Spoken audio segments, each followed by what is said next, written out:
చిత్రవదకు స్వాగతం మిత్రులారా. ఈరోజు వాయిదాలోనండి చాలా ఇంట్రెస్టింగ్ విషయం ఒకటి మాట్లాడుకుందాము. ఒక కొత్తగా ఫైల్ చేసిన కేసు కంటే కూడా ఒక కేసులో అప్పీల్కి వెళ్ళడం నెక్స్ట్ కోర్టుకి అనేది చాలా చాలా పెయిన్ఫుల్ ప్రాసెస్. అది కూడా తప్పు నీ వైపున లేనప్పుడు. ఉదాహరణ చెప్తా, అంటే రీసెంట్గా చూసిన కేసు ఒకటి చెప్తాను నేను. ఒక అబ్బాయి, ఒక భర్త డివోర్స్ కేసు ఫైల్ చేసి వాళ్ళిద్దరూ విడిపోయారండి. వాళ్ళు విడిపోయిన తర్వాత, వాళ్ళు దూరంగా ఉండటం మొదలుపెట్టిన తర్వాత 2.5 ఏళ్ళ తర్వాత డివోర్స్ కేసు ఫైల్ చేశాడు. కేసు ఫైల్ అయిన 5.5 ఏళ్ళ తర్వాత, అంటే టెక్నికల్లీ దాదాపు 8 ఏళ్ళ నుంచి దూరంగా ఉంటున్నారు వాళ్ళు. 5.5 ఏళ్ళ తర్వాత అండి, అంటే 5.5 ఏళ్ళు కోర్టు చుట్టూ తిరిగాడు. 50 పైగా వాయిదాలు అటెండ్ అయ్యాడైనా, క్రాస్ ఎగ్జామినేషన్స్ అయ్యాయి, ఆర్గ్యుమెంట్స్ అయ్యాయి.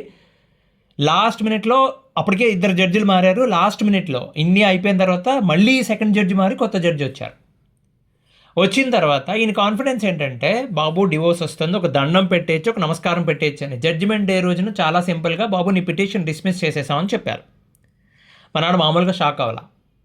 ఎందుకు డిస్మిస్ చేశారండి? ఏం లేదు, వాళ్ళు చెప్పిన రీజన్ ఏంటనుకున్నారు? అమ్మాయి కాపురం కావాలని చాలా స్ట్రాంగ్గా కోరుకుంటుంది, రైట్? ఓకే, కాబట్టి మీ మధ్యన విడిపోవడానికి అవసరమైనంత పెద్ద గొడవ ఇది జరగలేదు, కాబట్టి మీకు విడాకులు ఇవ్వటం కుదరదు. కమాన్, ఎన్ని సంవత్సరాలు దూరంగా ఉన్న తర్వాత ఎవరైనా కలుస్తారండి అసలు? ఈయన ఏమంటాడు, సార్ 498 ఫైల్ చేసింది సార్, అమ్మ ఇన్ని కేసులు వేసింది సార్, దట్స్ ఓకే. అవన్నీ మాటలు, పేపర్ మీదేది. మీరు ఎక్కడ ప్రూవ్ చేశారు దాన్ని? దట్స్ ద పాయింట్ కదా. ఎమోషన్స్ వర్కౌట్ అవ్వ, అదేగా చెప్తున్నావు, రైట్? అబ్బాయి ఏం చేశాడు ఇప్పుడు? వాడు బాధ ఏంటంటే చాలా పర్ఫెక్ట్గా ప్లాన్ చేసుకున్నాడు. ఓకే, అంటే పర్ఫెక్ట్గా ప్లాన్ చేసుకోవడం అంటే అండి, అన్నీ మనం అనుకున్నట్టు అవో. కానీ మరి ఇన్ని ఏళ్ళు, దాదాపు 8 ఏళ్ళు దూరంగా ఉన్న, కొత్తగా పెళ్ళైన వెంటనే విడిపోయారండి వీళ్ళు. 8 ఏళ్ళు దూరంగా ఉన్నారండి. దూరంగా ఉన్న తర్వాత ఇప్పుడు ఇన్నాళ్ళ తర్వాత నాడు వేరే దేశంలో, నేను ఏ దేశమో చెప్పాలండి, వేరే దేశంలో ఆయన జాబ్ ఎత్తుక్కున్నాడు. రెడీగా ఉంది. అమ్మయ్య డివోర్స్ కేసు వచ్చేస్తుంది, జడ్జిమెంట్ వచ్చేస్తుంది, ఆ డిగ్రీ పట్టుకుని దండం పెట్టేసి వెళ్ళిపోవచ్చురా బాబు అని చెప్పి ప్లాన్లో ఉన్నాడు ఆయన కదా. జాబ్ ఎత్తుక్కున్నాడు, జాబ్ రెంట్. ఒక అమ్మాయిని కూడా ఎత్తుక్కున్నాడు. ఈ అబ్బాయి క్లాస్మేట్ అనమాట. సో మొత్తానికి వాళ్ళిద్దరు కలిశారు. They wanted to get married. So ఇన్ని సంవత్సరాలు అయిపోయింది కదా, వాళ్ళు పెళ్లి చేసుకుందామని ప్లాన్లో ఉన్నారు. లాస్ట్లో షాక్ ఇచ్చారనమాట. ఐ డోంట్ నో ఏం కన్సిడర్ చేస్తారేంటో, అసలు ఎన్నాళ్ళ నుంచి దూరంగా ఉంటున్నారు, ఆ పాయింట్ అన్నా కన్సిడర్ చేయాలండి. I don't know. Okay, so విషయం ఏంటంటే, అంటే నేను జడ్జిమెంట్ కాపీ చూసిన తర్వాత నాకు అర్థమైంది ఏంటంటే, ఈయన చాలా కాన్ఫిడెంట్గా ఉన్న విషయం ఏంటంటే, 498 ఫైల్ అయింది కదా, దీని మీద 498 ఫైల్ చేసింది ఆ అమ్మాయి క్రూయాలిటీనే కదా అది. ఫైల్ చేయడం వరకు కరెక్టే. జడ్జిమెంట్లో ఏమని చెప్పారంటే, అది ఇంకా ట్రయల్ స్టేజ్లోనే ఉంది, అలిగేషన్ మాత్రమే ఉంది, ఇంకా కన్విక్షన్ లేదు దాంట్లో. అంటే ఆ కేసు నిజమా కాదా అని చెప్పి ఇంకా నిరూపణ అవ్వలేదు, కాబట్టి దాన్ని క్రూయాలిటీగా కన్సిడర్ చేయలేము అని చెప్పారు. సరౌండింగ్ ఫ్యాక్ట్స్ కానీ ఎవిడెన్స్ కానీ దాని అర్థం లైక్ ఆటోమేటిక్గా క్రూయాలిటీ ఉన్నట్టు కాదు అని చెప్పారు. కేసు పెట్టింది ఓకే, అది నిజమా కాదా ఇంకా తేలలేదు కదా, అదొక బాగా దెబ్బ అయిపోయారు వీళ్ళు. రెండో పాయింట్, వాట్సాప్ మెసేజ్లు పెట్టానని నేను అంటాడు. ఏం పెట్టావా బాబు అని అడిగితే మొత్తం ప్రింట్అవుట్లు తీసి దాదాపు 2000 వాట్సాప్ మెసేజ్లు. ఎందుకని? రైట్, మీరు వాళ్ళు ఏమంటారు చాలా సింపుల్గా, మీరు ప్రొడ్యూస్ చేసిన WhatsApp messages normal wife and husbands మధ్య జరిగే ఆర్గ్యుమెంట్స్ ఉన్నాయి తప్ప ఎగ్జాక్ట్గా మీ మీద క్రుయాలిటీ ఉన్నట్టు కానీ, మిమ్మల్ని బ్లాక్మెయిల్ చేసినట్టు కానీ స్పెసిఫిక్గా ఎక్కడ ప్రూవ్ చేశారు మీరు? థ్రెడ్స్ ఎక్కడ క్లియర్గా లేవు, కాంటెక్స్ట్ ఎక్కడ కంప్లీట్గా లేదని చెప్పారు, రైట్? దానివల్ల జీరో ఇంపాక్ట్ అండి జడ్జిమెంట్ మీద. ఈయనకి కలిసి వచ్చింది ఏదీ లేదు.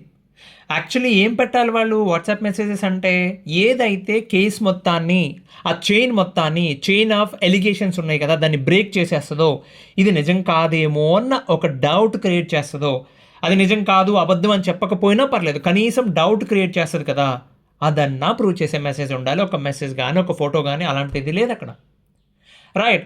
6 ఏళ్ళు, దాదాపు 6 ఏళ్ళుగా సపరేట్గా ఉంటున్నారు. ఓకే, 6 ఏళ్ళుగా సపరేట్గా ఉంటున్నారు, కరెక్టే. ఎవరి వల్ల సపరేట్ అయ్యారు, రైట్? వాళ్ళ పేరెంట్స్కి తెలుసు, మా పేరెంట్స్. అరే బాబు, వాళ్ళ పేరెంట్స్ మీ పేరెంట్స్ ఇవి ఇంట్రెస్టెడ్ ఫ్యామిలీ విట్నెసెస్ అనేవి సపోర్టింగ్ ఎవిడెన్స్ తప్ప, వాళ్ళు ఎవిడెన్స్ బేస్ చేసుకుని, అంటే మీ ఫ్యామిలీ మెంబర్ కాకుండా ఇండిపెండెంట్ విట్నెస్ ఏదో ఒకటి ఉండాలి మీ మధ్య జరిగిందని చెప్తున్న గొడవకి. ఇప్పుడు వీళ్ళింటికి వచ్చి పెద్ద గొడవ చేశారంటండి వాళ్ళు. మీరు పోలీస్ కంప్లైంట్ ఇచ్చారా? లేదు. ఆ రోజు ఇంట్లో వస్తువులు కూడా పాడు చేశారు, కరెక్టే. ఎవరో పెద్ద మనుషుల్లో పెడితే వాళ్ళన్నా తీసుకురావాలిగా మీరు కోర్టుకి, కదా! తీసుకొచ్చినా కరెక్ట్‌గా చెప్పగలరా అండి? ఏవండీ ఇన్సిడెంట్ జరిగిన తర్వాత 3 ఏళ్లకో, 4 ఏళ్లకో కోర్ట్‌కొస్తుంది మ్యాటర్. అందులో క్వెషన్ చేస్తారు. పలానా రోజున ఏవండీ ఆ రోజు గొడవ జరిగిందా? ఎవడికి గుర్తుంటదండి అంత కరెక్ట్‌గా? గొడవ జరిగిందని గుర్తుంటది. అది ఏ రోజు, ఏ వారం, ఎన్ని గంటలకి, ఎప్పుడు ఎవడేం పడగొట్టాడు, ఏ వస్తువులు పగలగొట్టాడు ఆళ్ళకేం గుర్తుండి చేస్తది? సో, తేడా జరిగింది. సో ఈయనేమంటాడు ఈ అబ్బాయి, లాస్ట్ మినిట్‌లో జడ్జి చేంజ్ అయ్యారండి. జడ్జి చేంజ్ అవ్వడం వల్ల టిపికల్లీ జడ్జిమెంట్ మీద ఎటువంటి ప్రభావం ఉండకూడదండి. ఓకే. కాకపోతే ప్రాబ్లమ్ ఏమవుతుందంటే, ఉండకూడదని చెప్తుంది చట్టం. కానీ ప్రాబ్లమ్ ఏమవుతుందంటే, రియాలిటీలో అది కాదు కదా ఉండేది. ఇప్పుడు ఒక జడ్జి దగ్గర మొత్తం క్రాస్ ఎగ్జామినేషన్ దగ్గర నుండి, కేస్ ఫైల్ అయ్యి కొత్త ఫైల్ వచ్చినప్పటి దగ్గర నుండి జడ్జిమెంట్ వరకు జరిగితే ఆయనకు ఒక ప్రాస్పెక్ట్, ఆవిడకి ఒక ప్రాస్పెక్ట్ ఉంటుంది. అచ్చా, ఈ కేసులో వీళ్ళు ఇలా బిహేవ్ చేస్తున్నారు, వీళ్ళ యాటిట్యూడ్ ఇలా ఉంది కాబట్టి అక్కడ రాసిన పాయింట్ని కూడా ఆ కాంటెక్స్ట్లో చదువుతారు. అదర్వైజ్ ఏముంది, అక్కడ కొత్తగా వచ్చిన జడ్జిమెంట్ ఇవ్వడానికి, ఒక ఎల్ఎల్ఎం ఇవ్వడానికి, అంటే ఒక ఏఐ ఇంజిన్కి నువ్వు ఉన్న జడ్జిమెంట్ అప్పటి వరకు ఉన్న క్రాస్ ఎగ్జామినేషన్ ఆర్గ్యుమెంట్ కాపీస్ అన్నీ ఇచ్చేస్తే అది కూడా ఇచ్చేస్తుంది జడ్జిమెంట్. ఇక్కడ కూడా అదే జరిగింది. వాళ్ళ కాంటెక్స్ట్ సరిగ్గా అర్థం చేసుకోలేదు, అంటే మిస్రీడ్ అంటారు కదా, సరిగ్గా చూడలేదు. బట్ ఇప్పుడు ప్రాబ్లం ఏంటంటే, ఆయన అని నేను చెప్తున్నా, జడ్జి మారటం వల్ల పెద్ద తేడా ఏం లేదండి. బికాజ్ ఆ కేసులోనే తేడా ఉంది. ఐ థింక్ అడ్వకేట్ చాలా లైట్ తీసుకున్నారు, చాలా లైట్ తీసుకున్నారు మీ కేసుని. అన్యాయంగా, దారుణంగా, చాలా మంచి ఎవిడెన్స్ ఉంది వీళ్ళ పక్కన. ఆ ఎవిడెన్స్ని కోర్టులో అడ్మిట్ చేయకుండా, ఓ అద్భుతమైన వీడియో ఉందండి, ఆ వీడియోని అడ్మిట్ చేయకుండా ఆయన చూద్దాం ఏంటి చూద్దాం, అంత పెద్ద వీడియో ఉంటే అందులో క్రుయాలిటీ అంటే అంతకుమించి ఉండదు. వాళ్ళ ఇంటికి వచ్చి గొడవ చేసినప్పుడు వీడియో అది, రైట్? వీళ్ళు ఒక పక్క నుంచి సముదాయించడానికి అది కాదండి మర్యాదగా మాట్లాడుతుంటే పచ్చి బూతులు తిడుతూ మాట్లాడుతున్న వీడియో అది. అంతకుమించి ఆడపిల్ల అలా తిడతారని అసలు అక్కడ అన్ని బూతులు తిట్టి సామాన్లు బద్దలు కొట్టి నేను కోర్టుకు వచ్చి మా ఆయన అంటే నాకు ఇష్టం అండి, మా చిగురండి అంటే ఎవడు, అరే యార్ ఆ వీడియో సబ్మిట్ చేయకుండా ఏం చేస్తున్నారయ్యా అని అడిగితే మీ అడ్వకేట్ ఒప్పుకోకపోతే గొడవ చేయాలి, నువ్వు సబ్మిట్ చేయనాక ట్రై చేయాలి. సబ్మిట్ చేసినప్పుడు వాళ్ళు ఒప్పుకోలేదనుకోండి, రైటా, అప్పుడు పైకోర్టుకు పోవాలి, ఈ ఎవిడెన్స్ ఇస్తుంటే తీసుకోవట్లేదని చెప్పి. తప్ప మీకు ప్రతి ఒక్కరికి చెప్తున్నానండి, అతి జాగ్రత్తగా ఉండాల్సిన టైం ఏంటంటే, మీరు కేసు ఫైల్ చేసినప్పుడు పగడ్బందీగా చేయండి. అసలు కోర్టుకే వెళ్ళొద్దు. మీ కర్మ కాలితే తప్ప, నుదుటి రాత సరిగ్గా లేకపోతే తప్ప, మీ గీత వంకర టింకరగా ఉంటే తప్ప మీరు కోర్టుకి వెళ్ళరు.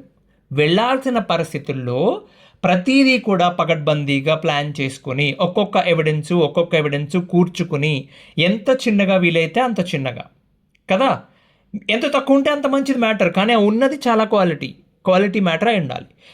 మీరు మాట్లాడిన ప్రతి మాటకి ఎవిడెన్స్ ఉండాలి, కనీసం సపోర్టింగ్ ఎవిడెన్స్ ఉండాలి, నమ్మేటట్టుగా ఉండాలి. ఓకే, దానికి మోటివ్ ఉండాలి, కనీసం మోటివ్ ఉండాలి. ఇలా ఫైల్ చేసిన ఫైల్తో మీరు కోర్టుకి వెళ్తే, ఆ ఫైట్ అలాగే కంటిన్యూ చేస్తే, మీకు మధ్యలో ఏదైనా కొత్త ఎవిడెన్స్ దొరికింది, కొత్త ఎవిడెన్స్ పెట్టడం చాలా కష్టం, బట్ స్టిల్ మీరు ఫైట్ చేస్తే వర్కౌట్ అవుతుంది, రైట్? ఇదంతా వదిలేస్తే ఇప్పుడు ప్రాబ్లం ఏంటంటే అండి, ఆయన పొద్దున్న లేచి బుర్ర పాడైపోతుంది సార్, నాకు నిద్ర పట్టట్లేదు, పిచ్చికిపోతున్న జడ్జిమెంట్ కాపీ చదువుతుంటే నేనేదో విలన్ అన్నట్టు రాసేసారు దాంట్లో. కోర్స్ చాలా ఘోరంగా రాశారండి. ఎలా అంటే ఈయనేదో క్రూయాలిటీ అమ్మాయిది కాదు ఈయన అన్నట్టు రాశారు దాంట్లో. అర్థం కాని విషయం, అంత క్రూయల్ అన్నప్పుడు ఆయన కావాలని ఎందుకు అడుగుతుంది ఆ అమ్మాయి తెలియదు. బయట జరుగుతున్న మ్యాటర్ ఏంటో తెలుసా మీకు ఇంతకీ? వాళ్ళు మొన్నటిదాకా సెటిల్మెంట్ మనీ 35 లక్షలు అడిగేవారండి, ఇప్పుడు 55 లక్షలు అడుగుతున్నారు. జస్ట్ మారిపోయింది మాట. బాబు జడ్జిమెంట్ నీకు వ్యతిరేకంగా వచ్చింది కాబట్టి 55 లక్షలు ఇవ్వు, లేకపోతే హైకోర్టుకు పో, అటు నుంచి సుప్రీంకోర్టుకు పో, దట్స్ ఫైన్. అది వీడి పరిస్థితి అది. ఇప్పుడు ఏం చేయాలో తెలియని పరిస్థితి, చాలా పెయిన్ఫుల్ ఉంటుందండి.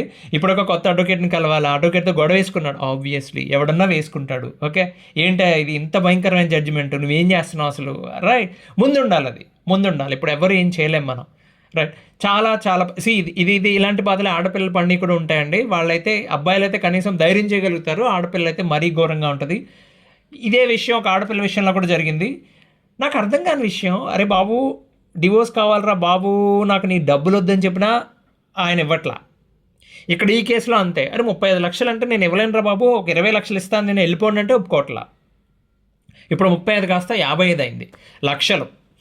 అది విషయం అదండి. కాబట్టి జాగ్రత్తగా ఉండండి. జాగ్రత్తగా ఉండమంటే ఏం లేదండి, ఇప్పుడు మీరు ఏదైనా పిటిషన్ పెడుతున్నారండి, లేకపోతే ఒక కౌంటర్ వేస్తున్నారండి, ఓకే, చాలామంది ఏం చేస్తారంటే ఓకే మీకు శివాజీ సినిమాలో రజనీకాంత్ సంతకాలు పెడతాడు, అట్లా సక్ అని చెప్పేసి సంతకాలు పెట్టేసి పాడేస్తారు మోహన్. అట్లా చేయొద్దు.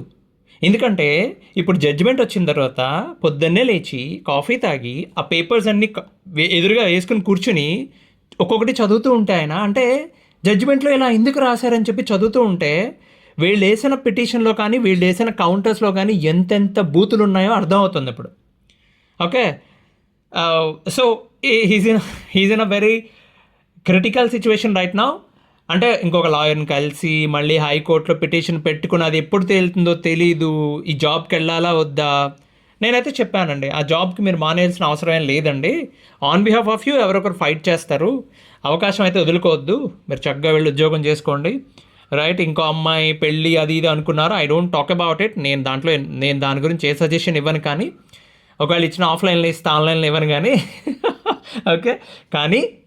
కానీ ఈ పిటిషన్ ఉంది కాబట్టి హైకోర్టుకి వెళ్ళాలి కాబట్టి మీ ప్రొఫెషనల్ గ్రోత్ని ఆపేసుకోవద్దు. మంచి శాలరీ, మంచి పొజిషను, చక్కగా వెళ్ళి ఉద్యోగం చేసుకోండి, రైట్ కదా.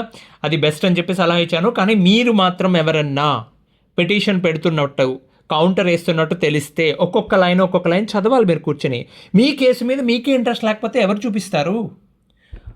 ముందు రోజు కూర్చొని చదవండి, దాంట్లో తప్పులు ఉంటే కరెక్షన్స్ ఏమైనా ఉంటే చెప్పండి, అడ్వకేట్కి చెప్పి చేయించుకోండి. వాళ్ళకి అలర్ట్గా ఉంటారు, అమ్మని మనం రాసేది చదువుతున్నారు బాబు ప్రతిదినం అని చెప్పి, రైట్. మా అదృష్టం నాకు సాఫ్ట్ కాపీ పంపించారు, మరి మీకు పంపిస్తున్నారో లేదు తెలియదు, అడగండి మీరు. బాబు నువ్వు ఏ ఫైల్ పెట్టినా ఏ పిటిషన్ వేసినా నాకు ఒక సాఫ్ట్ కాపీ పంపించు, నేను ఒకసారి చదువుతాను, అది ఓకే అనుకున్నాక చూద్దాం. ఓకే, అదేం తప్పు కాదు కదా, మీరు బాధ్యత తీసుకుంటున్నట్టు. జడ్జిమెంట్ వచ్చిన తర్వాత చాలా కష్టం, చాలా కష్టం. తర్వాత అంటే ఏం లేదు, అవుట్ ఆఫ్ ద స్కోప్ వెళ్ళనివ్వరు. నీ జడ్జిమెంట్లో ఏముంది, నువ్వు ఆల్రెడీ ఫైల్ అయిన క్రాస్ ఎగ్జామినేషన్లో ఏముంది, దాన్ని దాటి నువ్వు మాట్లాడడానికి వీల్లేదంటారు. పెద్ద హెడేక్ ఆ తర్వాత. కాబట్టి అప్రమత్తంగా ఉండండి, జాగ్రత్తగా ఉండండి. ఓకే, సెటిల్ చేసుకునే వాళ్ళు హ్యాపీ అండి, సెటిల్ చేసుకునే వాళ్ళు చేసుకుంటారు, అది వేరే విషయం. బ్రహ్మాండంగా సెటిల్ చేసుకోండి. ఇప్పుడు ఈ అబ్బాయి ఇది సెటిల్ చేసుకునే పరిస్థితి కూడా కాదు, 35 నుంచి 55 అయింది, మీటర్ పెరిగిపోతుంది. బ్రహ్మోత్సవాలు రావాలి, అప్పుడు కానీ వర్కౌట్ అవ్వదు. తిరుపతి వెళ్ళి కూర్చోవాలి, అది అంత కలెక్ట్ చేయాలంటే వీళ్ళు. ఎనీవేస్ అదండి విషయం, జాగ్రత్తగా ఉండండి. 1-2 సార్లు ప్రతిదీ చెక్ చేసుకుని కానీ కోర్టులో ఎప్పుడూ కూడా అడ్మిట్ అవ్వడం కానీ సబ్మిట్ చేయడం కానీ చేయకూడదు. పేపర్ మీద పెట్టింది అది అలాగే ఉండిపోతుంది, తర్వాత మీరు మార్చలేరు. ఒళ్ళు దగ్గర పెట్టుకొని పని చేయండి ఈ విషయంలో మాత్రం. ధన్యవాదాలు, ఉండనా మరి, ఇంకో వాయిదాలో కలుద్దాం, అంతవరకు సెలవు.